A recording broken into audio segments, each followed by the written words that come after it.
Good evening. Academy of Vedic Sciences welcome you all to the essence of Gita. Today we are on day 14. Yesterday Hari Gopalji has wonderfully covered 16th chapter, which is divine and demonic nature. Today we will be covering chapter 17. The name of this chapter is Divisions of Faith. To take us through this chapter, we have with us Mohanji. Mohanji, he is not new to us. He has already taken 3 sessions, and Mohanji is a wonderful teacher, and he particularly teaches to the youth and children. And especially you can imagine he is giving this spiritual knowledge to the youth and young generation. He is cultivating them very nicely, and he, as you all seen, he is a wonderful. He takes up challenging question and explain them with very wonderful scientific method. So get ready with all your questions, and without wasting much time, we welcome Mohanji. Over to you. Hare Krishna. I hope everybody can see my screen. Prabhuji, just give me a shout that you can see and you can hear me properly. Yes, Prabhu. Hare Krishna. So we're going to do chapter 17 from Bhagavad Gita as it is, based on his divine grace, A.C. Bhaktivedanta Swami Prabhupada, who is the founder Acharya of International Society for Krishna Consciousness.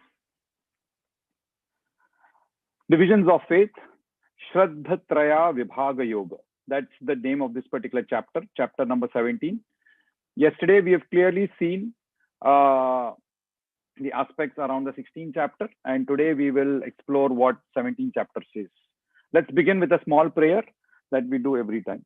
Om Adnyanatimirandhasya Jnananjana Shalakaya Chakshurunmilitam Yena Tasmai Shri Guruve Namaha. Jai Sri Krishna Chaitanya Prabhu Nityananda Sri Advaita Gadadhara Srivasadi Gaura Bhakta. So 16th chapter, we saw important aspects in the end where Krishna explains to why it is necessary to follow Shastra. Yeah. And he begins that last section of the 16th chapter by explaining the 3 gates to hell. The 3 gates to hell explained there was lust, anger, and greed. Yeah. And to overcome lust, anger, and greed, what is required? The knowledge of the Shastra. Shastra Chakshu, that is explained also in the 15th chapter end. So we see here that by the end of the 16th chapter, Krishna is explaining that there are divine and demoniac qualities, and the lower you go in the tree, in the desire tree, the more demoniac that you become. The higher you start going up, yeah, you kind of become more and more divine. Yeah, and that's what the Vedas and the Shastras help us. But Arjuna, in the end, after hearing this particular aspect, obviously has a question. He says there are many people who don't follow the Shastras, but are very faithful, and they do as per their faith. Yeah, what happens to them? Are they in goodness, passion, or ignorance? How is it situated in the banyan tree? That is what the 17th chapter begins with, the questions of Arjuna. And the overall chapter is divided into 4 key sections. Yeah, and the acronym for this chapter that we've been, for you to easily remember, is faith. Yeah, F for faith, A for austerity, C for charity, and E for enjoyer, who the real enjoyer is. Yeah, so we will see this in one by one. To begin with, Arjuna's question. Yeah, so Arjuna's question after the 16th chapter, when he begins this, when he understands the divine and demoniac nature, is he is curious about those people who do not follow principles of scriptures, but worship according to their own imagination. They think this is how it is, and they kind of, with full faith, they do their particular set of activities. Yeah, and Arjuna's question therefore is: are they in goodness, or they in passion, or they're ignorance? Yeah, they are. They have faith. Yeah, but they're not following Shastra. So are they demoniac, or are they somewhere in between, intermediate people? Yeah, what happens to those people? That is what Arjuna's doubt is, and Arjuna's inquiry leads to this aspect of discussion around faith, the divisions of faith. And as always, Krishna explains this very beautifully through the framework of the three modes of nature. And that's what he says when he answers his answers. Sri Bhagwan Vacha, Krishna, Lord Krishna is answering, Trividha Bhavati Shraddha. Yeah, Trividha Bhavati Shraddha. Dehinam Swabhavaja. Satviki Rajasi Chaiva. Tamasi Chetitam Shrunu. He says, according to the modes of nature one has acquired, one's faith can be of three kinds in goodness. So faith also is in goodness, passion, or ignorance. And that is what Lord Krishna is explaining about. So therefore, this three modes of nature is extremely important for us to understand. And we've seen in the 13th chapter, 10th shloka that, the 14th chapter, 10th shloka, that the three modes are always in a fight. And what mode you fuel, that mode acts on you. So if you fuel mode of goodness will act on you, and you can do activities in the mode of goodness, sattvic activities, or it will be in passion, or it will be ignorance. So depending on what kind of fuel you give to the modes, that kind of goodness or passion or ignorance will become powerful. So that's what Krishna's answer. He says, one who does not follow the Vedas, one will follow the natural instincts, be it goodness, passion, or ignorance. So if you don't follow what is written in the Vedas, what will you follow? You follow what is based on your modes that are acquiring you. And how do you acquire modes? We've seen this in the earlier chapters. Modes come from two key aspects: what food you eat and what kind of association do you have. So based on the modes that are surrounding you, that is the kind of activities, that is the kind of faith that also you will develop. Therefore, again, I'm re-emphasizing, it is very important for us to develop the mode of goodness. Because with the mode of goodness, what happens? All other influencing factors start to come into the picture. And how to change this mode of influence? With the help of a spiritual master, which means with knowledge. What does a spiritual master give? He gives you knowledge of the parampara. He gives you what is Lord Krishna himself told us. The second thing that we need to understand and out of how to change the influence, change the modes, change the influence of the modes, is you have to carefully consider this knowledge that is given to you with your intelligence. It's not that just blind faith or whatever he's saying, I am accepting. No. So we gave you a formula of how to consider what is right or wrong. The concept of Guru, Sadhu, and Shastra. What my Guru is saying, is all other sadhus in the parampara saying the same thing? Is it also written in the Shastra? So you have to do a little bit of careful consideration to accept this. And that is how you kind of develop your modes. So faith, categorized under three modes. That is what Lord Krishna is further explaining. How do you associate? Associate with certain persons. That is what we discussed.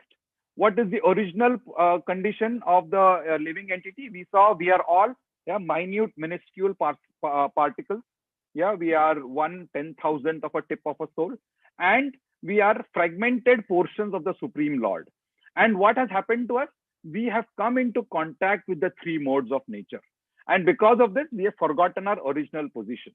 And what does this faith bring us? It brings us back into the fold of the Lord. So Srila Prabhupada beautifully describes in this particular aspect around what is faith. So faith originally comes from mode of goodness. So again, another important reason why we have to be always in the mode of goodness. And the Chaitanya Charitamrita, which is discussions between where Lord Chaitanya discusses a lot of philosophical angles, he instructs Sanatan Goswami. He says, Shraddha Shabde Vishwasa Kohe Sudruda Nishchaya Krishna Bhakti Koile Sarva Karma Kritahaya. Shraddha is confident, firm faith that by rendering transcendental loving service to Krishna, one automatically performs all subsidiary activities. Such faith is favorable to the discharge of devotional service. So this is the faith that we should have. This is the faith that we should develop. How we should develop? In the mode of goodness. So that is what is the understanding here around faith. And we will discuss this in a bit more detail further. Yeah. So based on what kind of modes we have, those are the different kinds of worship we do. Yeah. So people in the mode of goodness, they worship demigods. Brahma, Shiva, Chandra, Indra, yeah, all of demigod worship happens here.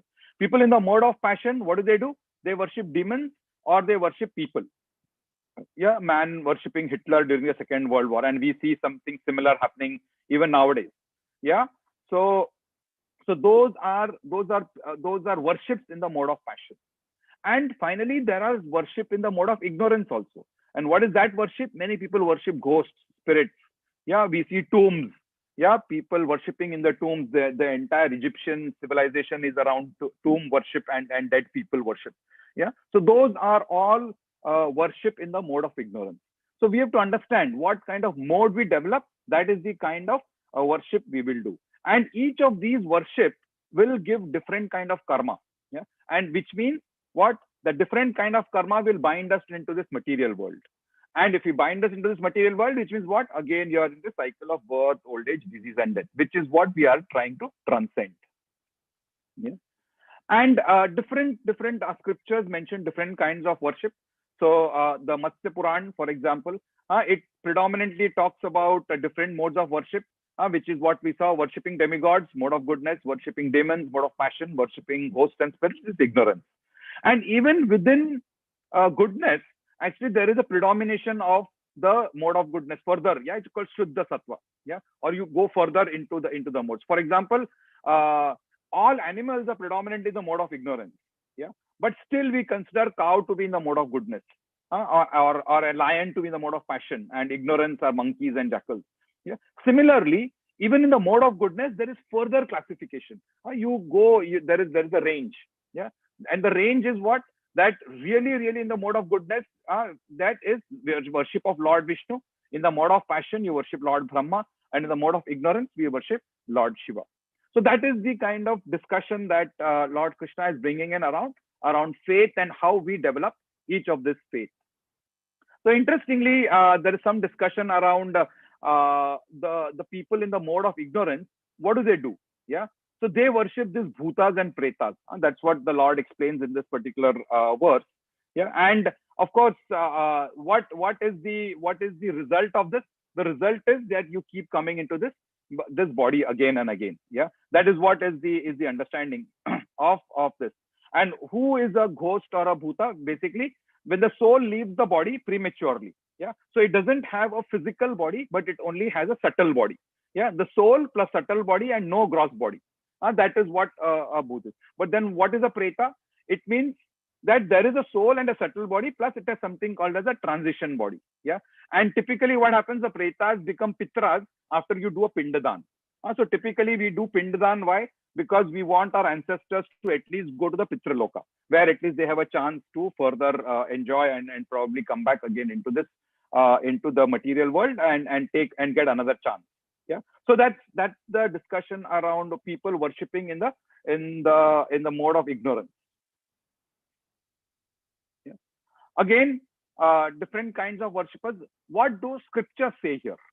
So what are scriptural injunctions? One key injunction is available in the Srimad Bhagavatam. It says Sattvam Vishuddham Vasudeva Shabditam. It means man or a soul in a mode of pure goodness, which is Shuddha Sattva. He worships Vasudeva. Vasudeva is who? Lord Krishna. Yeah. So again, Srimad Bhagavatam very clearly, it's Amala Puran, it's one of the topmost Puranas. The clear conclusion of that Puran is only the Supreme Personality of Godhead, Lord Krishna, is worshipable. Everybody else is, you should give respect, but they are not worshipable. That is what the clear answer from the Srimad Bhagavatam is. Yeah.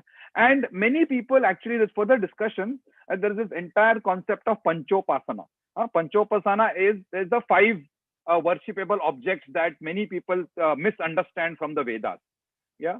And they think that who are these 5 people? There is 5 different gods. So you'll see many impersonalists, they don't believe in God having a form, but they think that the Lord has come up and taking these 5 forms and we should worship these forms. Yeah. So they actually don't believe in the Lord having a form, but they out of just they imagine Vishnu is just another aspect of impersonal Brahman. That is what their understanding is. And what is the Panchupasana they do? They do this basically they worship Shakti or energy, yeah, and they worship the sun, yeah, they worship the Ganapatyas they are called, Ganapati as the controller, they worship Lord Shiva as the destroyer, and of course they worship Lord Vishnu. So you'll see they have five these particular what I should say worshipable objects. So here it's very clearly given from the Bhagavatam that the impersonalists imagine the various demigods to be forms of the Lord. For example, the Mayavadis worship five demigods, Panchopasana. They do not actually believe in the form of the Lord, but for the sake of worship, they imagine some form to be God. Generally, they imagine a form of Vishnu, a form of Shiva, a form of Ganesha, Sun God, and Durga. And this is called Panchopasana. Panchupasana, five upasanas, that's what they do. So typically, if you go to any of the Adipeeths or Shankaracharya, they'll see the deities there are these five. But interestingly, Bhakti Vinod Thakur has given a different explanation of this Panchopasana, Panchupasana. What is that? That there is a gradual elevation of these upasanas. You don't have to do them. You can do it one by one by one. And finally, what you do? Finally, you reach Lord Krishna. That is what the gradual progression or elevation of worship in the mode of goodness is. That's what is the Vaishnav Gaudiya understanding of Panchopasana. Yeah, that first you start with Shaktas, that is worship of Shakti. Then you progress to worship of the sun. Then you progress to worship of Ganapati. Then you progress to worship of Lord Shiva. And then from there, Lord Shiva also says, yeah, he says that worship of Lord Rama or Krishna is the ultimate supreme. And therefore, then he progresses to following the Vaishnava's philosophy, which is worship of Lord Vishnu there. Yeah. And then we, of course, transcend all of the mode of goodness and actually come to the pure level of doing worship. Yeah. So when you have the Shastras guiding us, then we know how to do the right thing. But many people don't follow all of this. They are like demons. They think that this is how it is, and then they just follow. Yeah. So you will see many people whimsically following up some kind of Shastras, or they think that this is how the right thing is, and they just perform austerities and penances based on their understanding. Yeah. So we see from 2nd to the 4th verse, Krishna talks about people who have given up Shastra, who have out of laziness, and but they're faithfully worshipping demigods. But in this verse 5 and 6, he says that there are people who have whimsically given up Shastra, but who are against Vedic practices also. Yeah. So they do all of this. So you see the picture there. There is one person who is doing this extreme strong penance of pulling something through pins attached to his body. Yeah. And why do they do this? They do this because of these 4 reasons. Yeah.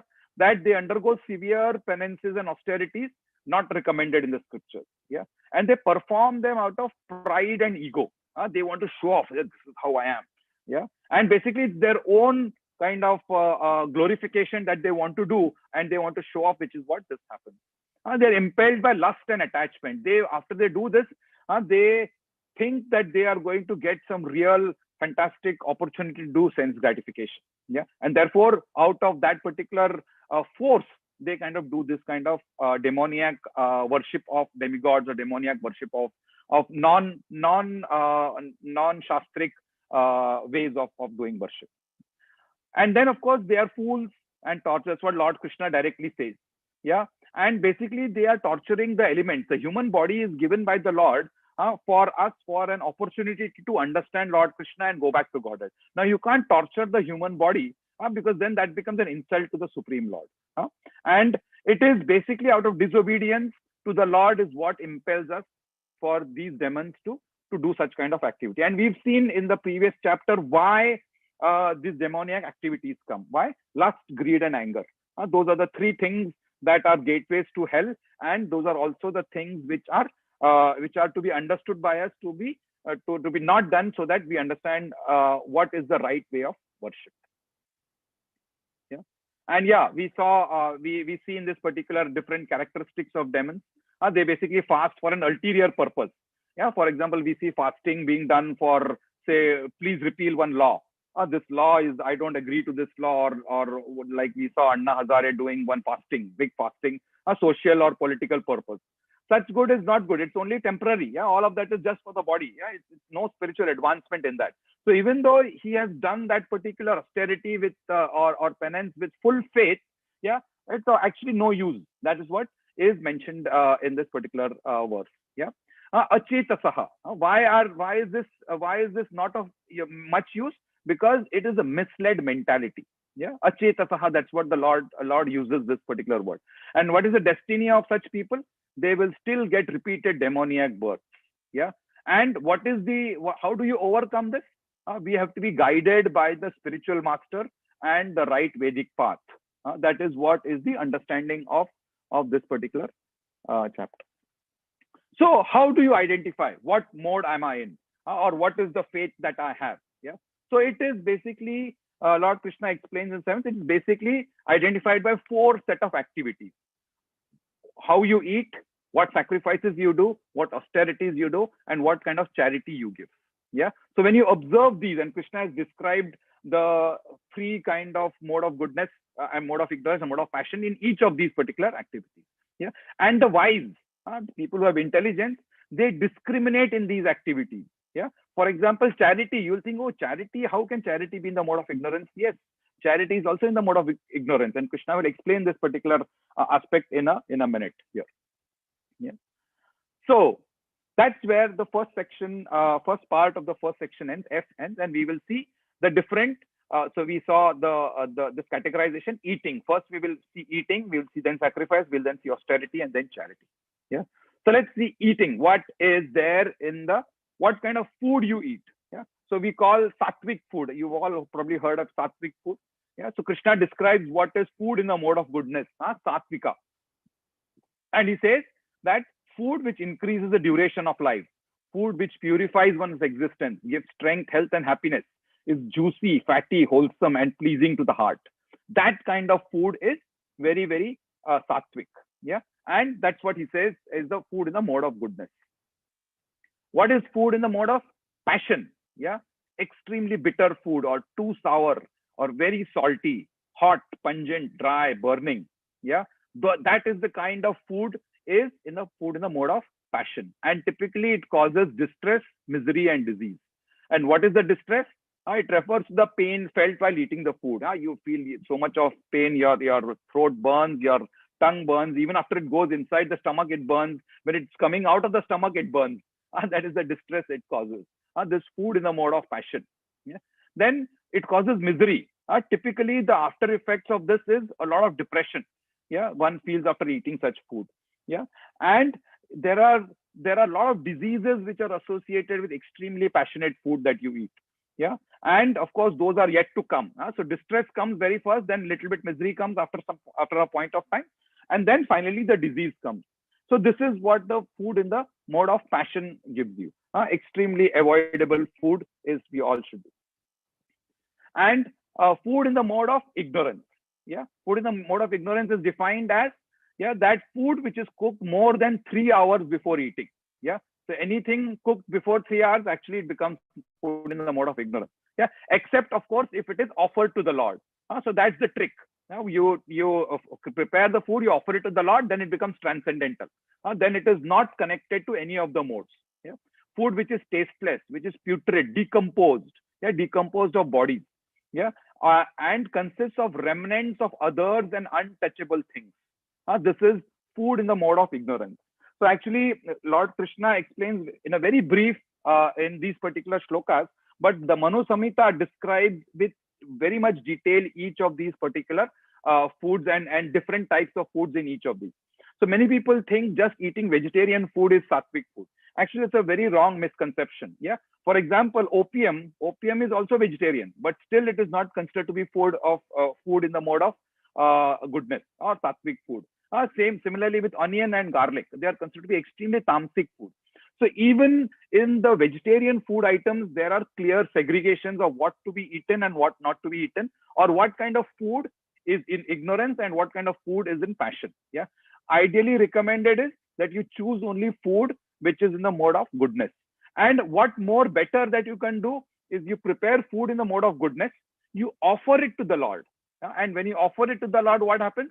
it transcends even the mode of goodness. We've seen this discussion in the 14th chapter. Krishna describes the three modes of nature, and in the end, he describes that we have to transcend the three modes of nature, because even good karma or mode of goodness is still a rope. And what is the rope? It still binds you. You will come back here again in the material world. You will not transcend the material world. So mode of goodness is also not good for us, actually speaking. We have to go beyond the mode of goodness. That is the Vishuddha Sattva state, or the pure goodness. That is the state we should go. And how do we go that? We've seen this various discussion in various chapters. Food especially, you offer it to the Lord. Yeah, Krishna says in the 9th chapter, Patram Pushpam Phalam Toyam Yome Bhaktya Prayachati. Yeah, if you offer me food, which is what? Water, leaf, a flower, or Patram Pushpam Phalam Toyam, or a fruit. Yeah, so that is these four things. If you offer, that itself is good for him. But he is not hungry for this food. He's hungry for our love. He wants us to show our love. Yeah. So, for example, when a child, he wants to celebrate his father's birthday, for example, he will take money from the father only. Yeah. He will probably ask his mother, okay, can you give me some money? And he will go back, he buy some greeting card. And this child will nicely prepare one nice greeting card. And the father's birthday, he will give the birthday to the father, birthday card to the father. And the fathers, we all are fathers, we all probably are parents. We also feel so happy. Oh, wow, so nice. My son has given me this. And you take that and you post it in your office. You will see in many office walls, people would have posted it in their cubicles, that my son has drawn this, or my son has given me this birthday card. But where has all the money come? It's the father. The father could have done it himself, right? He could have done it himself, and he could have done it. But when it comes from the son, what happens? The love is what is there. The love is what is shown. Same thing is applicable even for the Lord. Yeah, when the Lord is asking for Patram Pushpam Phalam Toyam, he is asking for the bhaktya that comes along with that. When you cook it with love and devotion, say that, oh God, oh Lord, I've created this for you. Yeah, and you offer it to Krishna. Krishna, please accept this. Krishna says, I accept that food. Yeah, so that food becomes food in the mode of transcendence. It doesn't get into the mode of ignorance, passion, or goodness. Yeah, and the other part around remnants. Many people think, oh, remnants are and of other untouchable things. But there is one Vedic exception. Yeah, so the Vedas very clearly define various exceptions which are allowed. For example, yeah, cow dung. It's considered to be the stool of an animal. So you would think, oh, it's very, very bad. Yeah, or it is. But it is proven in Vedic Shastras and also lots of various scientific experiments. Cow dung is extremely antiseptic, and it is used for the walls, for the floors, and all of this in good Vedic culture. Even if you see the shank which is blown is actually a bone of an animal. But still, it is considered to be very, very, very auspicious, and it is blown before the temple puja starts. Yeah. So there are certain exceptions which is also applicable here. And what is the exception here? That is the remnants of a saintly person, especially a spiritual master, is extremely advised and encouraged for spiritual growth. Yeah. So when you offer a food to your spiritual master, yeah, and the spiritual master is the ushta, the remnants of that, when you generally distribute, and that when taken is considered to be extremely fantastic, and it is a cure for the mode of ignorance, actually speaking. Yeah. So that is what the three types of foods are there in the mode of ignorance, passion, and goodness. Let's see further around different sets of activities that are there. In terms of this, what we discussed, all of this, that is the sacrifices. So we do a lot of sacrifices. Like, for example, now we are doing a sacrifice here right now. We are investing around 1.5 hours of our time every evening. Yeah, and that is a sacrifice that we are performing. So what is sacrifice in the mode of goodness, or sacrifice in the mode of ignorance and passion? So let's see sacrifice in the mode of goodness. It is done according to direction of scripture. There is no mental speculation. It is performed only as a matter of duty, and there is no desire for reward. So such kind of sacrifices are considered to be extremely sattvic. Yeah. So generally, what happens? Many people, they offer, and we will see that in the next class. So look at this particular. There is no desire for reward. It is only done as a matter of duty, and it is done according to directions of scripture. So that is sacrifice in the mode of goodness. What is sacrifice in the mode of passion? when you wanting some benefit out of it. So I'm doing some kind of sacrifice. If, for example, you do a yajna for rain, you are wanting rain, therefore it is considered to be a sacrifice in the mode of passion. And many people do sacrifice for the sake of pride. They think, oh, look, I have done this big yajna, and so many people have come. I have spent so much money, and he will have his big board written on top of his and his company's name or his own name written there. So that's done. So all these kind of sacrifices are sacrifices in the mode of passion. So as soon as you see one sacrifice where such kind of thing is there, you should immediately understand, oh, this is person mode of passion. He is in the mode of passion. And again, it's a litmus test for us also. We should ensure that our activities are always in the mode of goodness, and our sacrifices are also in the mode of goodness. Which means what? How should our sacrifice be? There should be no desire for reward. It should be done as a matter of duty and should be done according to directions of scripture. And we will see in a minute what are the different kinds of things. And that's what Lord Krishna says in 13th chapter. Any sacrifice, vidhihinam arshtannam, mantrahinam adakshinam, shraddha virahitam yajnyasam, tamasam parichakshate. Yajnyam tamasam parichakshate. So any sacrifice performed without regard for the directions of scripture, without distribution of prasadam or spiritual food, without chanting of Vedic hymns, and remunerations to the priest, and without faith is considered to be in the mode of ignorance. So this is the third kind of sacrifice in the mode of ignorance, where you actually do not get any benefit of that particular sacrifice. That is what it says. No distribution of prasadam, there is no scriptural direction, there is no faith, no chanting of Vedic hymns, and no remuneration given to the faith. Faith in ignorance is faithlessness, basically. So such kind of faith is of absolutely no use.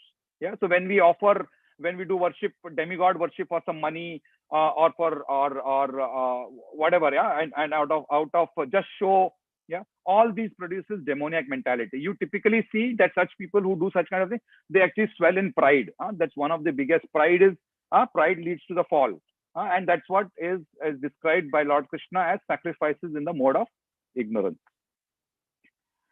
Then austerities. We do a lot of austerities of body, mind, and speech. So different austerities are there. Let's see what are the austerities of the body. What is austerities of the body? When you worship the Supreme Lord. Cleanliness. Every day we take a vow to bath, isn't it? That's austerity of the body. In cold water you take bath. Simplicity, you live simple.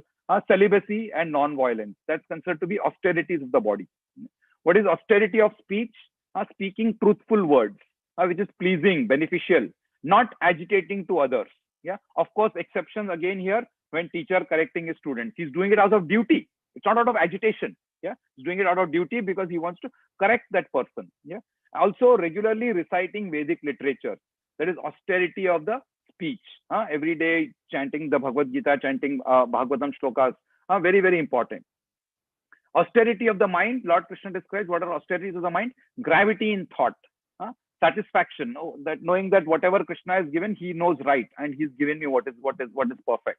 So your mind is not disturbed. That is what austerity of the mind is. To be actually satisfied. Simplicity. Self-control. A purification of one's existence. And we've seen a lot of these described in the previous chapters. In the 16th chapter, in the first section, when the divine qualities were described, you saw a lot of discussion around all of these particular aspects. All these are different austerities that we follow or we perform during our lives. And austerity of the mind is typically very, very important. Why? Because that is where all your thoughts emanate, all your actions emanate. We've seen in the second chapter. Second chapter, 62nd verse, very clearly says that with contemplation, the fall down starts. The 8 steps to fall down is given. It starts with contemplation. What contemplation happens? It happens in the mind. Therefore, control of the mind is a very, very important activity. So if you see various yogic processes and various other religious processes, they actually talk about control of the mind. So if you see the Hatha Yoga process, it basically ends up in control of the mind. That is the austerity of the mind. So it's very important for Krishna conscious people, for us who are practically here not doing Hatha Yoga or any of this, how to do austerity of the mind. It is basically the purification of all our existence. It starts with the mind. Self-control, simplicity, and being satisfied with everything, basically. That is what. And knowing that the Lord is there to take care of me. That is the faith that you have. So austerity of the mind starts to also develop your faith. That is why the importance of the austerity of the mind that is described in the purport here in the 16th verse. Then what are austerities in different modes? So goodness, austerity in mode of goodness, it is done with faith. It is not expecting any material benefit, and it is only for the sake of Supreme. So I'm doing an austerity. For example, one of the austerities we all do is the austerity of Ekadashi. Yeah. So on the 11th day of the new moon or the full moon, we kind of say we will not eat any food, or we will eat only controlled set of food. And mostly on that day, all 11 senses, which is the 5 working senses, the 5 knowledge acquiring senses, and the mind, are all dedicated to the Lord. So that's the kind of austerity that we do. We do it only for the sake of Supreme. Now, the same austerity, which is Ekadashi or fasting, could be done out of passion. Yeah, it could be done out of pride, to tell people, hey, see, I'm doing this kind of Ekadashi. Or for the sake of respect, honor, and worship, desire to be worshipped by subordinates. Let them wash their feet and offer worship. And such kind of austerity is neither stable nor is it permanent. It is not very beneficial. And lastly is austerity in the mode of ignorance, and we've seen that picture earlier also, how he was torturing his body for and it is just generally out of foolishness, with self-torture, to destroy or injure others. For example, Hiranyakashipu was praying to Lord Brahma for immortality, not for himself. He wanted to finally control and kill other people. So the ignorance, the austerity that he did, the strong 10,000-year penance that he did, was actually out of mode of ignorance. He wanted to enjoy it for his own sake. And we saw what happens to Hiranyakashipu in the end. So he finally meets his match in Lord Narasimhadev and has a very horrible death. Yeah. So such kind of austerities are of absolutely no use. So we have to also do austerity in the mode of goodness, or we have to see, is our austerity in the mode of goodness or not? And this is the litmus test for us to see whether am I doing austerity with full faith to Lord Krishna, am I doing it for the pleasure of Lord Krishna, and am I expecting any material benefit out of it? So spiritual benefits, yes, you will automatically get. And many times people do think, oh, if I'm doing it for spiritual benefit, is it wrong? Yeah, it's definitely not wrong, because finally, even to get liberation is to go back to Lord Krishna, and Lord Krishna likes that very much. Yeah. So the entire desire for liberation, or an austerity done for liberation, is also actually a pleasurable to the Lord. Yeah. So that is good. Spiritual benefit is always good. So you should always be greedy for spiritual benefit. Greed for material benefits, problematic. Greed for spiritual benefits, yes, go ahead. That is the understanding. So charity, let's look at the third part around charity. So many people will think, oh, charity is always good. So how is it in the mode of ignorance or in the mode of passion? That is what we will see here. Lord Krishna describes in text 20. What is charity in the mode of goodness? It is done as a duty. Yeah, it is done at a proper time and a place. It is done to a worthy person. Yeah. So if any of these three are not there, then it is not charity in the mode of goodness. Yeah, you give charity, not expecting anything in return. In fact, many people do this charity in Agyat Rupa, anonymous donations. Why do they give anonymous donations? Because they don't even want to get the fame out of it. Yeah, many people think, oh wow, he gave so much money to this, and then automatically fame comes in. So that fame has problematic aspects. So many people, what do? They, to ensure that they don't get even the fame as a return, they don't even put their names. So it's given out of duty without expectation of return. So given out of duty means to your teachers, to people who are wanting help, and they are for propagation of Krishna consciousness. All these are duties that we as people who are earning have follow, and we need to do that as a matter of duty. Charity as a matter of duty at the proper time and place. That is at pilgrimages, during lunar or solar eclipses, and there are very specific shastric injunctions around which places and where you can do do charity. Yeah, to follow the Shastra again is a mode of goodness activity, and to a worthy person. Yeah, so when you give it to a qualified person who's going to use it for the right purpose, yeah, then it is that particular entire charity becomes charity in the mode of goodness. Otherwise, it becomes charity in the other modes. Yeah, and what are those? So there is charity in the mode of passion, which means what? There is expectation of some return. You are giving some money to somebody thinking that, oh, I mean, if now I'll give him something, he will, yeah, you put to the Brahmana at the temple, say you give him 51 rupees, oh, give me blessings for winning the Mashtak Millionaire. Is that you? That's charity in the mode of passion. You're expecting some return. A desire for fruitive results. For example, many people give charity thinking it is mode of goodness and I will now enjoy heavenly planets. I will go to higher planets and enjoy there. That again is fruitive results when you do it as a fruitive activity. Or when you do it in a grudging mood. Sometimes we do charity and we don't want to do it actually, but okay, take it and go. Yeah. So sometimes when you do charity like that, it is charity in the mode of passion. Yeah. Sometimes it is under an obligation. Somebody has told you, okay, no, you have to give charity to this person. And then under obligation of that, you kind of give charity. Then that is charity in the mode of passion. So you have to understand, am I doing charity? In which kind of mode am I doing charity in? And lastly is charity in the mode of ignorance. Yeah. And extremely problematic because the money the money that is given, charity which is given to a wrong person at a wrong time can bind you in also karma. Yeah. So you get bound by charity is what the understanding is. Yeah? You get bound. So for example, you give money to somebody to say, oh, thinking he's a poor man, but he'll go there and he will use it for his intoxication or for whatever gambling purposes. Then a part of that karma also impacts you because you have aided him in doing that kind of activity. Yeah. So when you do charity at an impure place, charity at an improper time to unworthy persons with no proper attention and no proper respect. Many times you give charity as if you are giving, as if you're doing some this thing on them, some mehrbani, some kind of obligation on them. That is like, no, you're not giving respect to that other person. Such kind of charity is charity in the mode of ignorance. And the problem is you get bound by that charity. Bound means again you will be in the cycle. So that charity instead of thinking instead of giving you benefit of moksha will actually bind you in charity. That is what is charity in the mode of ignorance. So we have to be very careful when we give charity. It is extremely important that you use our intelligence as to where and whom to give charity on. Otherwise, that charity will bind you in good karma or in bad karma, basically. So many times what happens? We're doing all of these charities, and maybe not all charities are kind of perfect.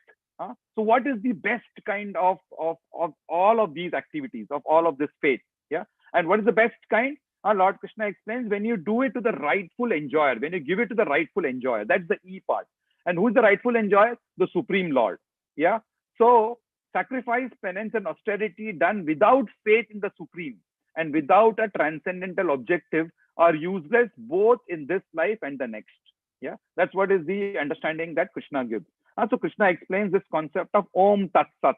And we will discuss. And in fact, somebody recently, a couple of days, had asked this question that if we end every day with Om Tat Sat, will it kind of make everything kind of transcendental?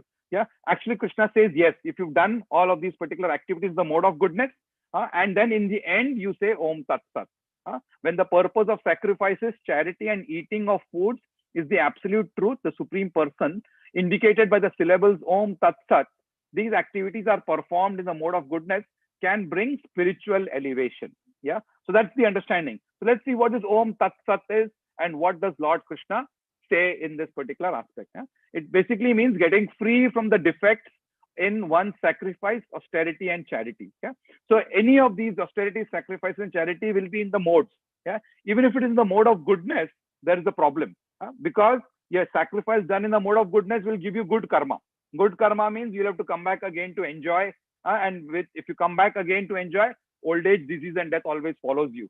So again, sacrifice, austerity, or charity in the mode of goodness is not good enough for us. we have to do charity or austerity or sacrifices in the transcendental mode. And that is where this Om Tat Sat comes into the picture. That's what Krishna says. Om Tat Saditi Nirdesho Brahmanas Trivida Smritaha Brahmanastena Vedascha Yajnascha Vihita Pura. From the beginning of creation, the three words Om Tat Sat were used to indicate the supreme absolute truth. These three symbolic representations were used by Brahmanas while chanting the hymns of the Vedas and during sacrifices for the satisfaction of the supreme. Yeah. So every of these particular sacrifices and chanting and the hymns of the Vedas was done for the satisfaction of the supreme. So that thread of thought is very, very important. Yeah. And we were discussing the other day that you have this concept of multi-threading and multitasking in computers. Some of you must have heard of this. And what this basically means is that you can, at one point of time, you can do multiple tasks together. Yeah. And when that is what one of the tasks that in your mind should be, one thread of tasks should be running in your mind, that I'm doing this for the Supreme, I'm doing this for the Supreme, this is for Krishna, this is for Krishna, this is for Krishna. So every activity that you are doing automatically becomes Om Tat Sat. That is what it is, because you have one thread of thought that all of my activity I'm doing for the sacrifice of the Supreme, or for the satisfaction of the Supreme, or for the pleasure of the Supreme. Yeah. So that is what is the understanding here of the words Om Tat Sat. Let's see what Lord Krishna says in this. Yeah, that's what he says. Om Tat Sat were used by Brahmanas while chanting the hymns of the Vedas during sacrifices for the satisfaction of the Supreme. Yeah, and you can see that fantastic picture and all of these Brahmanas doing this yajna. Yeah, and what does it mean? What does this Om Tat Sat indicate? Yeah, it basically indicates that Om is Krishna. So we've seen the 10th chapter. Krishna says of the vibrations, I am Om. Yeah, so Om indicates Lord Krishna. Yeah? Three words in conjunction, yeah, when uttered in conjunction with the Supreme, yeah, or like Om Tad Vishnu, blah blah. When you go the full, yeah, all of that Om is added. So it is an indication that it is from the Vedic literature, yeah, and lot of scriptural references from the Rig Veda, from the Chandogya Upanishad, yeah, Om, yeah, from the Rig Veda indicates the first goal. Tattvamasi from the Chandogya Upanishad indicates the second goal, which is Tat. And Sad Eva Saumya, again from the Chandogya Upanishad, indicates the third goal, which is, yeah, Om Tat Sat. Yeah. And Brahmanas basically performing all of these sacrifices with this Om Tat Sat. Yeah. So this Om Tat Sat is a very, very important understanding for all of us. Practically what it means, not only saying this, but having one thread of thought in your mind, which is I'm doing everything for the satisfaction of the every activity of mine is for the satisfaction of the Supreme. That activities include sacrifice, austerity, and charity, as well as eating. Yeah, food, because that's one of the important things that we all do. Yeah, and that's what Krishna then, each of the 24, 25, and 26, he describes each of these particular words. What does Om mean here? Yeah, Om, yeah, helps us to remember Lord Vishnu. Yeah. And it's there always kept in the beginning of all the Vedas. Yeah, Om Tad Vishnu Paramam Padam. Yeah, Lord, the lotus feet of Vishnu are the supreme devotional platform from the Vedas, from the Rig Veda. Yeah, and performance of everything on behalf of the Supreme Lord assures perfection of all activities. So that is a fantastic thing that we need to remember. That whatever activities we do, if we do it for the Supreme Lord, it assures perfection of that particular activity. So many times people think, oh, this particular temple is incomplete. No, it's not. If you've tried to complete it with as best as possible, you are in perfection. Your activity, the fact that you have tried it to complete it is good enough. Yeah, that is what is the understanding here. Tat in 25th text describes detached work for the sake of liberation. Yeah, purpose is basically freedom from material entanglement. So you see devotees, we've seen this picture earlier also. Every activity they are doing it for the purpose of liberation, for that I want to go back to Krishna, and it is there for the pleasure of Krishna. These activities are done with disregard to fruitive results. So I am doing this activity not for myself. Yeah, and we have to build our consciousness. Therefore, this particular society is called the Society of, that's the International Society of Krishna Consciousness. We are all here trying to build this consciousness. What is the consciousness we are trying to build? that I'm doing every activity for the pleasure of Lord Krishna, and I'm not doing it for myself. And you kind of, therefore we discuss, oh, how do I do? I'm brushing my teeth. How do I get brushing teeth as an activity for Krishna? I've given this example earlier also. Yeah. So you think that, oh, if I go in front of the altar, then I will have bad breath. It is so bad there. So I don't want Krishna, who's in my altar, to get my bad breath. Therefore, I'm doing my brushing my teeth. Not because I want to shine my teeth, not because I want to keep my teeth for a long time. I'm only doing it for Lord Krishna's pleasure. That is what the consciousness should be. Of course, the side benefit is that you get good teeth and you get white teeth and all of that. Yeah, but those are irrelevant results. You are not, for a devotee, for a Krishna conscious person who is in Om Tat Sat consciousness, he is disregarding all of those particular results. His only prime objective is that I am doing this activity for the Lord's pleasure. Yeah. So when a grihini, or of course nowadays grihasthas also cook at homes, yeah, when they cook with that consciousness, oh, I'm doing this cooking, oh, let me not put lots of mirchi here, because my altar has a small baby Krishna. Baby Krishna cannot eat very much tikha, so let me put less tikha. Yeah. So when you build with that consciousness, when you're doing with that devotion, that entire cooking activity, imagine the food that is cooked, that when you actually offer it to the Lord, how much purity and how much force is in that food. And then you consume that food as a remnant of Lord Krishna. Yeah, imagine the kind of purity that it will give you. That is what is the consciousness that we are trying to build here. Yeah, and that's what the consciousness Krishna is trying to build here through this understanding of this tat activity. That I'm doing this activity not for myself, but only for the Lord's pleasure. Yeah, that's what he says. And in the end, the last part is the sat one. Yeah, so for sat he has two shlokas. And that is what does the two shlokas say? Sad bhave sadhu bhave cha. Saditya pradyutya sadityetat prayujyate prashaste karmani tatha satchabdha partha yujyate. Yajne tapasi dane cha sthiti sidati chocyate karma chaiva tadarthiyam sad itya eva bhidhiyate. The supreme absolute truth is the objective of devotional sacrifice. Yeah, it's not sense gratification. Any sacrifice, who is the objective? The objective is the supreme absolute truth, Lord Krishna, and it is indicated by the word sat. Yeah, the performer of such sacrifice is also called sat, as are all the works of sacrifice, penance and charity, which, true to the absolute nature, are performed to please the supreme person, O son of Pritha. So Lord Krishna is saying here, yeah, that what is the objective of devotional sacrifice? The word, and it's indicated through this word, sat. Yeah, so let's see what that means. Yeah, so three things: the performer, the goal, and of course Lord Krishna. All are called sat here. Yeah, sat. Yeah, and many times you must have heard of this concept of this word called satyagraha. Sat, tyag, and agraha. Yeah, so you are doing satyagraha. Of course, Gandhiji did it for a very materialistic purpose, which is the nation to be free. But satyagraha in an original purpose is when you do activities for the pleasure of the Lord. That is the real satyagraha. That is the real sacrifice. Because why is it a sacrifice? Because I'm not doing it for myself. I'm doing it for somebody else. And who is the somebody else? Somebody else is the supreme absolute truth, Lord Krishna. Yeah. So that's why it's called satyagraha. That's why the sat is very important here. Yeah. And of course, Krishna, he says for the prashaste karmani, yeah, it's prescribed duties. So when I have now two duties, my bodily duty and my soul duty. Bodily duty, I do everything of a prescribed duty as a matter of sacrifice. That is what Varnashram Dharma is basically. Purpose is meant for ultimate liberation. And liberation, of course, why? Liberation means you will go back to Lord Krishna and serve him there in actuality. Yeah. Sadbhave and sadhu bhave, transcendental situation. You're acting in Krishna consciousness. So that's the consciousness that we are trying to develop here. That how can I get how can I be one who is fully conscious of Krishna at every point of time? That is what is the emphasis here. Tad arthiyam. Tad arthiyam means offering to the Supreme. It implies that the result of this activity will be offered to the Supreme.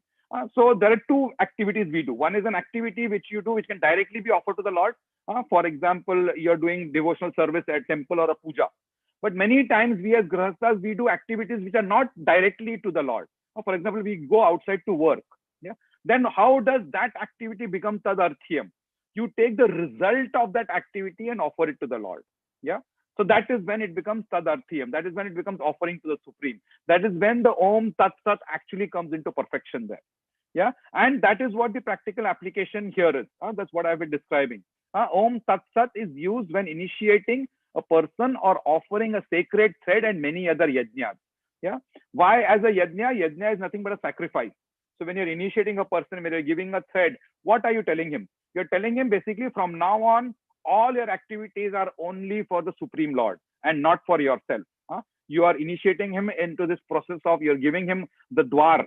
You're opening the door for liberation to him. Why? Because you're giving him this rightful understanding of the word Om Tat Sat. Yeah. Of course, just uttering this Om Tat Sat is also very very important. Like Srila Prabhupada, when he finished his preface to this Bhagavad Gita, he finished it with Om Tat Sat. Yeah. So very, very important conclusion that we have to understand. Om Tat Sat, the supreme words, are used in many ways to perfect all activities and to make everything complete. Yeah. So very, very important for all of us to understand this particular aspect. Yeah. And of course, 28 describes also what is asat. Yeah. So many times what happens to explain a particular concept or to see a 360-degree view of a particular concept, you do what? You look at the right side and this is the left side. And then you say, okay, from this view and this view also. Yeah. So Krishna also describes therefore what is asat. It's basically religious activity not done in proper consciousness. Yeah. And anything without faith in the Supreme is impermanent and is called asat and is useless in this life and also in the next. Yeah. So many times we do many activities which are purely for our own sense gratification. It is useless even in this life itself. Many times it doesn't even give us the right kind of sense gratification itself. Yeah. And of course, it then binds us into a lot of karma. So even in our next life, basically it's of no use to us. So all activities that we do, yeah, what is one Shastra Chakshu, one view of doing? So in a day, you're doing so many activities. Check how each of these activities I can offer it to the Lord. Either the activity direct to the Lord or the result of that activity to the Lord. If there are some activities which you cannot offer to the Lord, the result also cannot be offered to the Lord, chuck away those activities.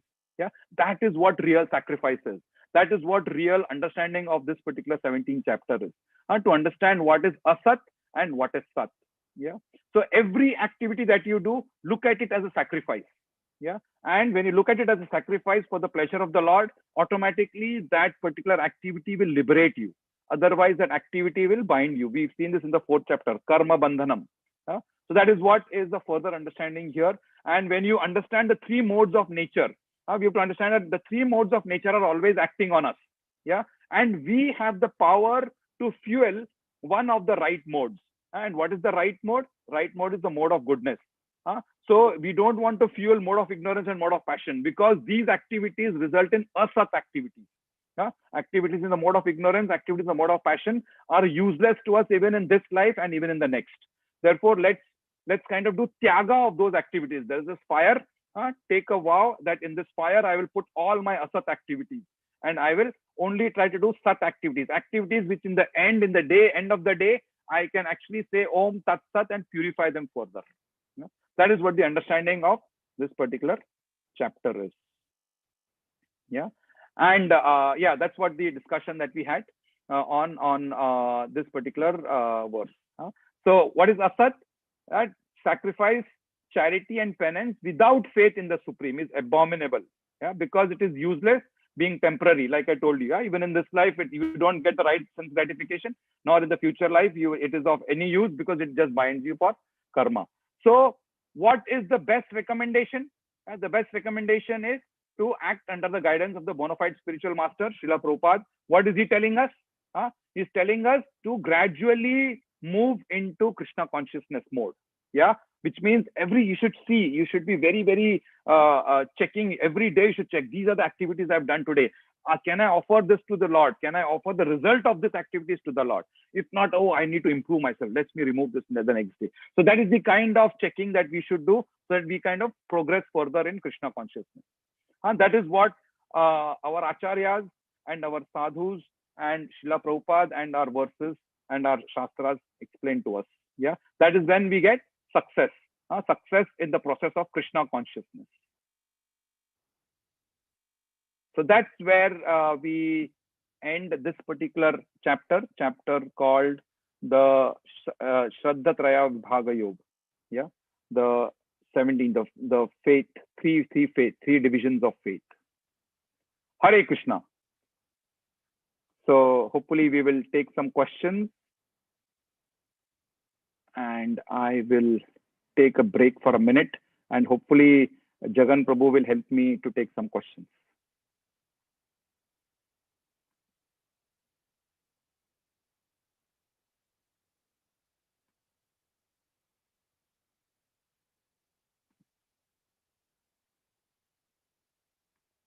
Hare Krishna. Is Jagan Prabhu there?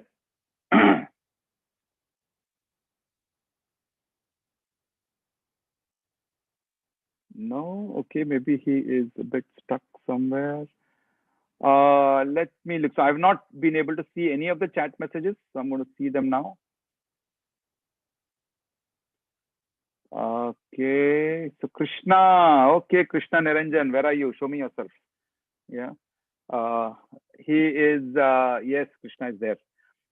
Krishna is saying, you said in the mode of goodness, there are level of goodness, and in the lowest level, Lord Shiva is worshipped, and in the mode of passion, Lord Brahma is worshipped, and in the mode of goodness, Lord Vishnu is worshipped. But almost nobody worship Brahma, but everybody worship Krishna, Shakti, Shiva. Yeah, actually, Brahma, there are people who worship Brahma. There is a Brahma temple. Yeah, if I don't know what is that place where I have been to that temple of Brahma. Pushkar, yes. Yeah, there's a fantastic lake also. Yeah, so Pushkar is a place where Lord Brahma is worshipped. Yeah, so it's not that Lord Brahma is not worshipped. Yeah. Okay. So why is Brahma is worshipped? So that's the wrong understanding that you have, Krishna. Brahma is definitely worshipped.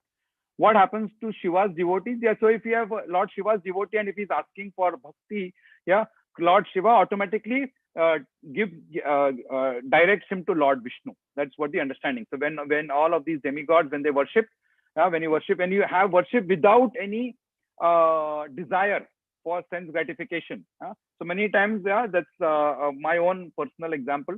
Yeah, so I would pray to Lord Ganesha every Tuesday. I would go to this temple in Bombay. Yeah, every Tuesday was that's one of the favorite Tuesday activities. Yeah, but because my father, he was also into Krishna consciousness, he had told us that you should never ask anything from the Lord, only ask for Lord Bhakti. And then I would go to Lord Ganesha and I would say, Lord Ganesha, please give me bhakti. That is the only kind of prayer I would have. Yeah, and automatically I got into association with Krishna conscious devotees. And basically, it's the Lord Ganesha paving my way into understanding the Bhagavad Gita. Yeah. So that is how it is. So the example is that of a maths teacher. For example, there is a 10th grade maths teacher. Yeah, and you have studied under the maths teacher for 10th grade, and you've done very nicely. And afterwards, you've gone to the university to study higher level maths. Will your 10th grade maths teacher be unhappy, saying that, oh, you left me and you went to a university to study maths? No, in fact, the maths teacher is going to be more happy. Oh, wow, my student is gone ahead and he has become now a maths PhD. So nice. He's so happy, this maths teacher. Demigods are like that. They want all the living entities to get liberated and go to Lord Krishna and go to the spiritual world. So when you take the help of demigods and go to and pray to Lord Krishna, the demigods help us basically. Yeah, that is what the real meaning of Lord Ganesha, when he is called Vignaharta. He is Vignaharta not for your material problems. He is Vignaharta for the spiritual issues that you will get. That is what the real prayer for Vignaharta is. Yeah, many times we do Vignaharta or Ganesha prayer for our own sense gratification. That is the wrong understanding. That is, then you will remain here in this material world. You'll only get a temporary benefit. But when you pray to Lord Ganesha, help me to get Lord Krishna's prem, Lord Ganesha is more than happy. He will automatically guide you and give you the right direction. That's what Lord Shiva also does, and Lord Brahma also does that. Yeah. So that's the understanding I have from my gurus. Okay, then it says, okay, so there is an interesting poll that we want you to take. I hope everybody's taken that poll. If not, please take a moment to have a look at the poll?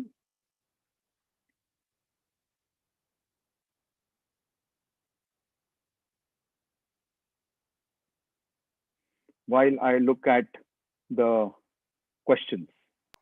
Yeah, Mohan Prabhu, now Jagan Prabhu is also there on call. Ah, okay, fantastic. Okay, Yeah. okay. Yes.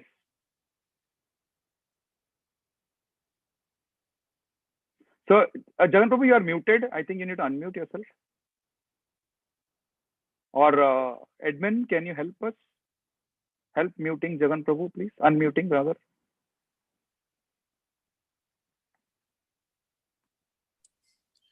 Okay, I will also share the screen. I wanted to share something, an important thing to the participants. Can I have the, okay. So in the, today we are seeing the coverage of the three modes of material nature. In Bhagavad Gita, as we all know, that there are 700 shlokas, and out of which people who have done the analysis of Bhagavad Gita say that about 100 shlokas are only with respect to the devotional service. So that means 10% of Bhagavad Gita, which contains so many chapters, so many aspects of Bhakti Yoga and several yoga systems, gives importance to three modes of material nature as much as 10%. So today, Mohan has talked to us on different modes of material nature, and when we hear to that, tend to get a doubt on where am I, what mode is dominant in me. For that, in ISKCON, one devotee has done a very good psychometric test. So basically, it's a question and answers are there. We will be putting this in our website, and then you have to answer with whatever we have to just take a name and then answer each of this. And you can answer as honestly as possible. It doesn't take much time. It takes about 15 minutes. When you answer all the questions, it gives an option for you to save your result. And then when you do this, you will get a document like this. It automatically generates a document where it shows what's coming up. So this diagram, like thing, it will come here. For the example, I was just trying to do it. For me, 40% is Sattva Guna, but similar percentage is Rajoguna, and 20% is Tamoguna. So this is a very interesting thing, and thousands and thousands of people have done this test. So we will be putting this test on the website. You can do it at your leisurely pace. It's quite interesting. Don't try to fool it.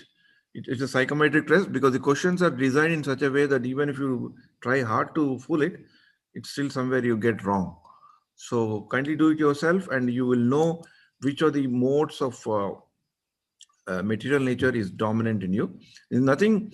It is a self introspecting thing. Self-evaluation, yeah. It also helps us to ensure that how do we move to next level of mode of ignorance. So we'll be putting this either today or tomorrow. I request you to make use of this. It's called Vedic Personality Index. Hare Krishna.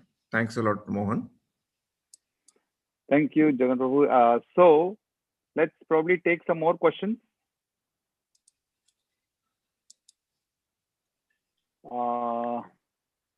So this one is, I think it's a comment rather than a question. There are many Mahadev Bhakts today who are ultimately taking this bhakti as a trend, and also says Lord Shiva signifies gambling, smoking, and other bad habits. So they kind of justify their own bad habits through this. I really feel Lord Shiva has just lost his identity as a pure God. Actually, you have to understand Lord Shiva he's the controller of the modes of ignorance. It doesn't mean he is in mode of ignorance. Yeah. So many people they think that if Lord Shiva is signifying all of this, I also can do all of this. They are actually, like you rightly said, they are just finding an excuse to do sense enjoyment for their own self. There's actually no knowledge. They are this They are like this demoniac people that are there, that is explained in the Bhagavad Gita. They're trying to do activities in the faith out of their own concoction.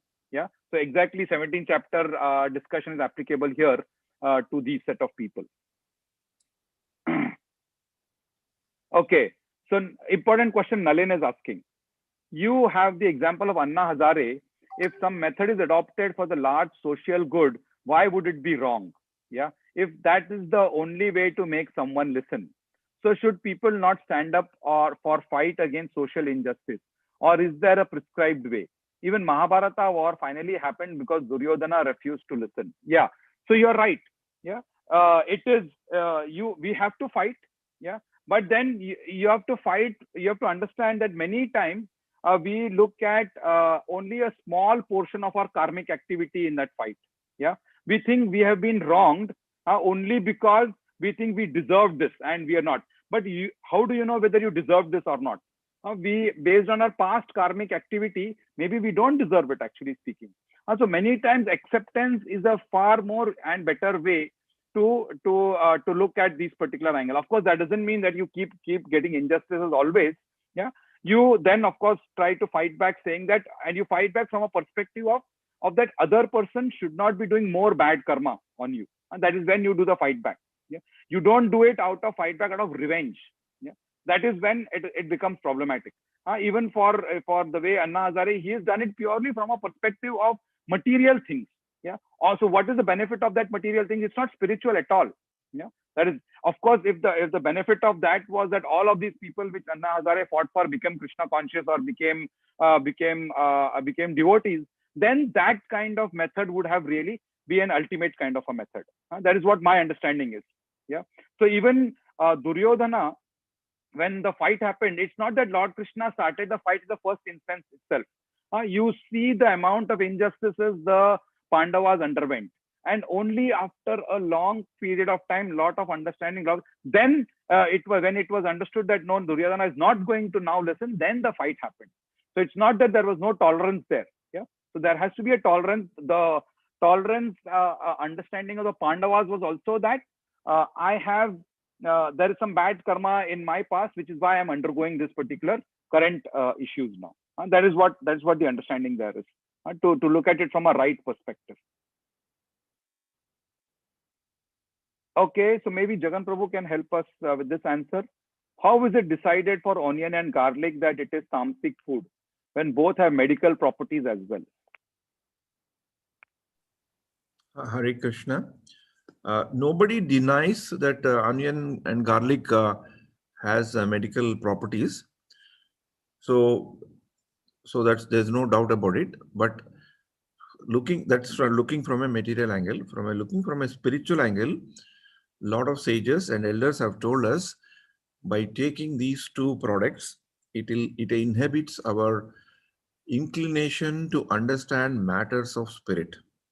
So that is it. Is out of respect to that, we do not take nothing. And if we are not against onion and garlic, we don't take it because it is said to dullen those senses in our mind and intelligence to have inclination to learn something spiritual, nothing else. And that's point number one. Even if you consider that onion and not consider, since onion and garlic are like medicinal properties, try to start taking like a medicine. But are we taking like a medicine? We are not taking it. Suppose I give you where onion and garlic is dumped on something that is very obnoxious and very sore, just to dump to get rid of that smell, we put onion and garlic and we put more and more. So we are not taking, in any case, people who use onion and garlic are not using it like a medicine, are using something for their sense gratification. So that is the reason why it is advised to avoid that. Nothing more, nothing less.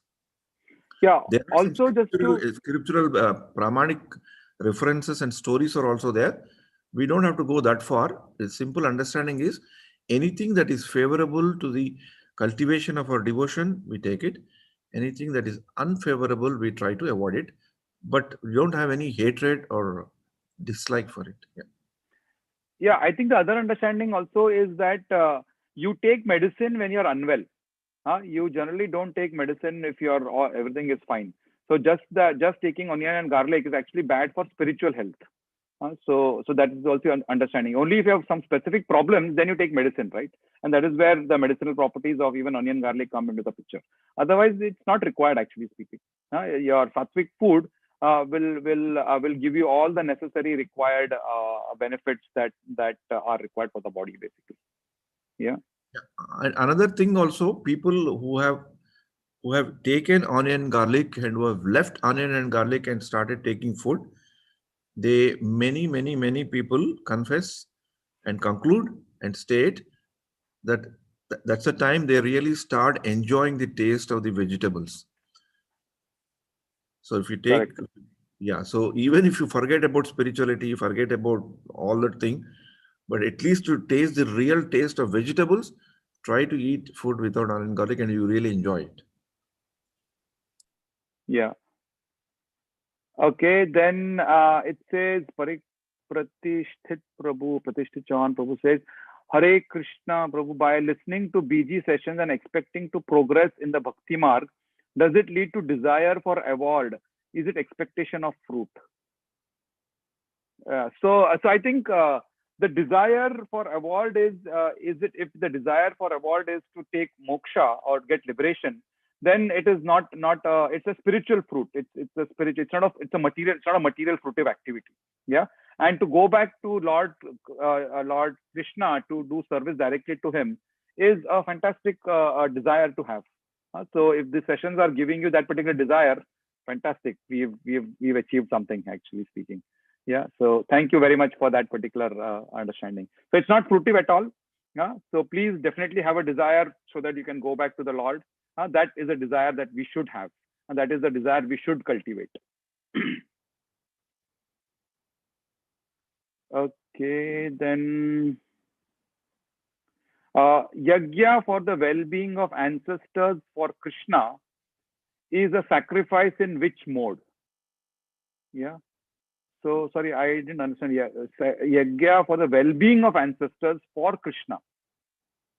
So are you saying that first you're doing, so the way to understand is that when you do this pindadan, basically first you offer the food to Lord Krishna and then you offer it to the pindas. Yeah. So that's the right method, which then basically helps the prasad of Krishna to reach the pitris. And that is when it actually becomes a mode in the mode of goodness. Yeah. And in fact, because Krishna is involved there, it then transcends the modes also at that particular point of time. So there is a proper Vaishnavic way of doing a pindadan for ancestors. If that is what you follow, then that is actually transcendental. Because finally, one way or the other, by hook or crook, you've got Krishna involved there. So then that particular activity automatically, by definition, becomes a karmic activity. Okay. Hare Krishna Mohan, Vasant Prabhu sent a message asking whether he can share the results of the poll. Are you okay for him to share the Yes. Why not? Let's see Vasant the results Prabhu, of the poll. you can go ahead, yeah.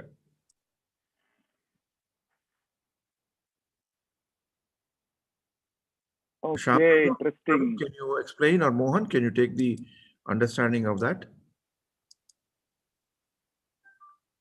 Oh, where is it? Is it displayed on the screen? Okay, very nice. No, I'm just going through that particular. I think everybody was Can you doing share that. us the results, Prabhu?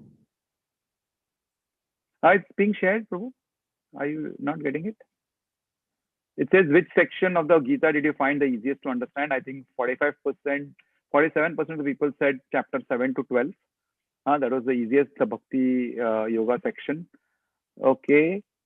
Would you be interested in Shloka learning Sanskrit reading course? Yes, we have quite a few people interested, almost 80 to 92 people, 92% people interested. What is your most effective learning tool? Listening, reading a book. Listening is the most one. So good. I think this has been definitely effective. Mohan, is it coming on the screen? Yeah, it's coming on the screen for me. Should I share this? Yeah, I'm not able to see, Prabhu. Okay, only thing is I will have to. Or Vasant can share it on the screen. I'm trying to share it.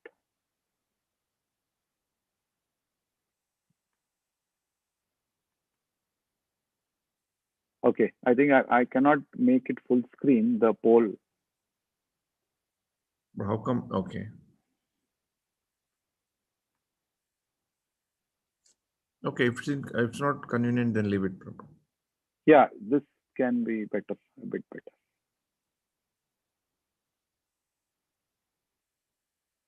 Yeah, so third question was, what is your most effective learning tool? Listening to class. That was the good one. Okay. How many members in your family are on average attending? So I think, two is a good average. 2 people are attending. Fantastic. Thank you so much for the poll and your feedback. It really helps us to kind of design our courses for the next sessions. And here at the Academy of Vedic Sciences, we will definitely take all of this feedback to ensure we give you the best of the best. Yeah, Mohan, I'll just take a few more seconds to share something. One of the previous sessions also I told, this another good resource also is getting posted on your website, on your website at a proper location. This completely unpacks what Mohan has told us today about. There are, in the left side, if you see the general characteristic, destination of death, objects of worship, food, and then on the top you have what is the food that is liked by people who are in the mode of ignorance, passion, goodness, like that, sacrifice, austerity, and then charity, renunciation, knowledge, action, worker, understanding, determination. So many aspects are analyzed with respect to these 3 modes of material nature. But the most important thing, normally whenever you get to read this from a Bhagavad Gita point of view, is that you get this knowledge from ignorance, passion, goodness, all these characteristics, main features. But what is very important when you read the Bhagavad Gita as it is, which is written by A.C. Bhakti Vedanta Swami, who is the founder Acharya of ISKCON, you get this 4th column. So how do we transcend these ignorance, passion, and goodness, which is also covered in the earlier chapters of 14th chapter? So what is pure goodness? What are the, when we talk about the main features, what is the feature of a Shuddha person in the Shuddha Sattva? This is a column, the text is taken primarily from Bhagavad Gita and also quite a bit from Srimad Bhagavatam.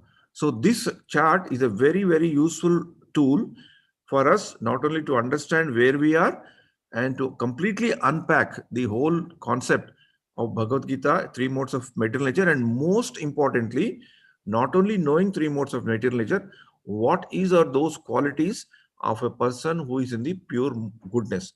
This is the stage that Bhagavad Gita is leading us towards, that pure devotion.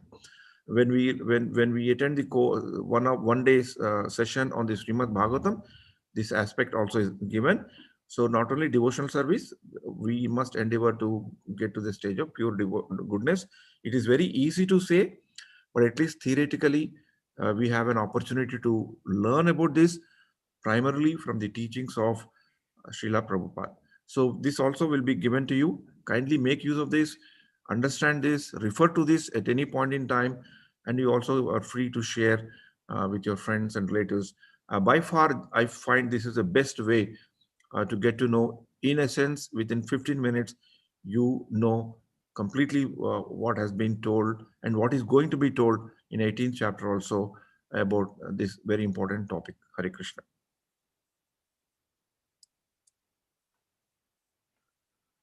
So there are a lot of interesting questions. I think some of them requires discussions.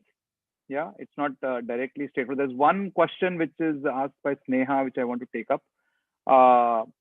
Prabhu, sometimes we just give charity like on the road or something, we don't know what that person is going to do with that money.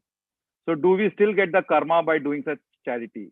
Actually, Lord Krishna directly answers this as yes, you will get karma, that karma bandhanas. If you remember the slide which I showed, when you do charity in the to a wrongful, to not a right person in the wrong time, and you don't know what that money is going to be used for, then you still get the bandhana charity, the bandhana of the charity. Yeah, that is there straightforward directly from Lord Krishna. Yeah, in that particular Mohan, aspect. very interesting. That's where I told that how useful is this chart. So you don't have to refer anything straight away. Go to this takatak. You will know what kind of a charity are you performing. Yes. Performed faithlessly in defiance of scriptures, it is mode of ignorance. Performed proudly for the sake of material benefits, you are in a mode of passion. Performed as a duty, oh, he's a poor man, I have got some money, let me give it, is a mode of goodness. However, performed with love and devotion, according to Guru, Sadhu, Shastra, performed so that by receiving your charity, he has an opportunity to say, chant Hare Krishna, opportunity to take prasadam, or something that will help him to go towards devotion or to open his eyes towards God is pure goodness. So this kind of a thing will easily help. Since the question came and I'm using the tool to answer my question in a straightforward manner. Hare Krishna. Okay, yeah, and I think one more question, which is a direct, straightforward answer, is Prabhu, I cook food only in the evening, and that is the prasadam I use as dinner and next day for breakfast. But you told me that before 3 hours cooked food is not usable. Please clarify. So if you have offered the food, there was a clearly a distinction. If you have offered the food, then that food is prasadam. Then that does not come under mode of ignorance. So if it's unoffered food cooked 3 hours before, then that is in the mode of ignorance. Yeah, that is what we are talking about. Unoffered food. Offered food transcends all of these modes. It goes beyond. As soon as Krishna is in the center, all of this don't apply. That is what the understanding is. Yeah, that's what Lord Krishna says directly also in this particular verse, in this particular chapter. Okay. So we are almost out of time. It's already 9 o'clock. So hopefully this was a useful session for all of you. And we can close here. Other questions which require slightly longish answers, yeah, we will definitely write back to you.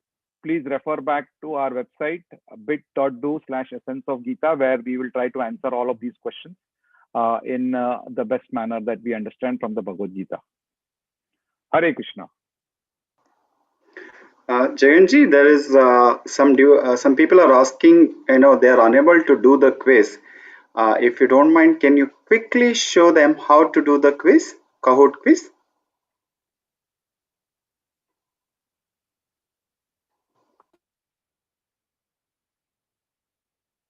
You are on mute, Prabhu.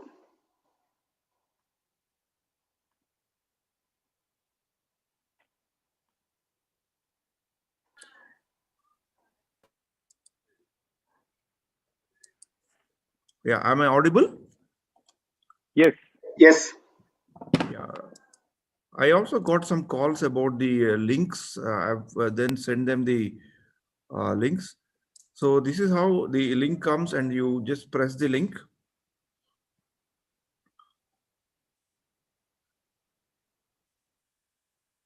And then you will see the screen like this.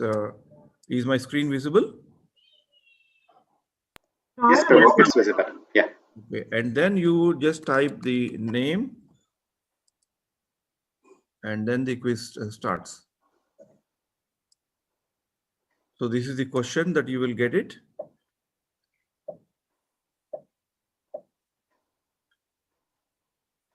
So this is a true or false question that came. And then you basically answer that. Arjuna came to Kurukshetra with an intention to fight, yes or no? I probably will say yes, because I've heard Bhagavad Gita. So it'll tell. So after that, you say next, and it gives the score related to others. And then acronym of Bhagavad Gita chapter 2 as presented in the course. is Gita. Is it true or false? So I say like this.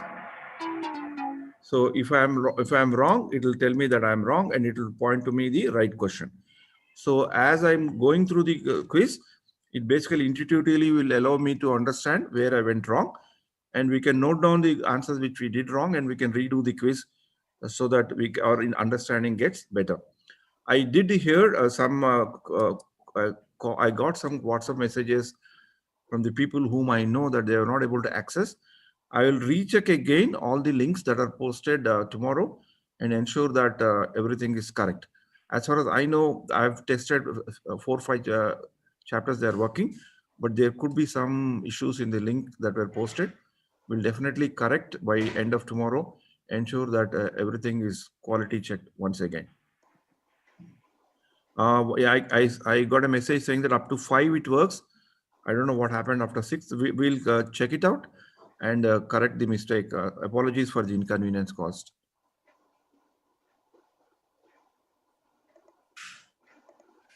Jay Govind, is it okay? Did I answer your query? Yes, Prabhuji.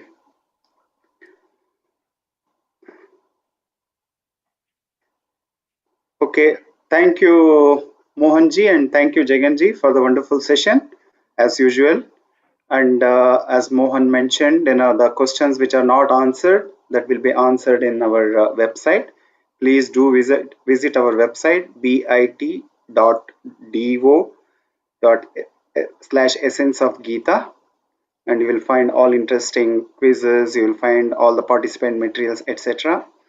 And tomorrow we will be having 18th chapter, so please join in at same time, 7:30 p.m. okay, and 9 p.m. India. Okay, so till then, stay safe. Okay, thank you. And also please subscribe to our Academy of Vedic Sciences YouTube channel. Please click on that button, so you'll get all our information about our Academy of Vedic Sciences. Thank you.